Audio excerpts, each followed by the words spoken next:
Good evening, I'm Jordan Orkis. Thank you for joining us for 18 News at 10.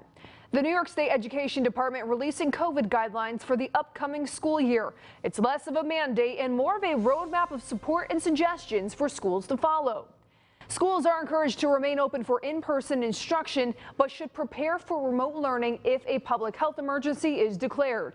Students must wear masks on buses in line with CDC transportation guidance. Masks in the classroom are only recommended, but strongly encouraged, especially for students and teachers who have yet to be vaccinated. 3 feet of physical distance is also still encouraged. Schools will be allowed to offer COVID testing in schools as well as screenings in areas where community transmission is particularly high. Now, this comes the same day the United States Education Secretary called on all teachers and eligible students to get vaccinated now. Our Washington correspondent Kelly Meyer has more on the efforts to keep kids safe this school year. The Education Secretary says schools are better equipped to handle the pandemic than they were last year, but he says they can keep schools safe if teachers and eligible students continue to get vaccinated. I really do believe that that's the best strategy we have to get our schools open and not disrupted. Education Secretary MIGUEL CARDONA says more shots in students' arms is the key to keeping schools open in the 2021-2022 school year.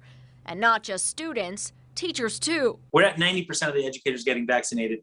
We need them all. Cardona stopped short of saying the federal government should mandate vaccines in schools, saying that should be a local decision.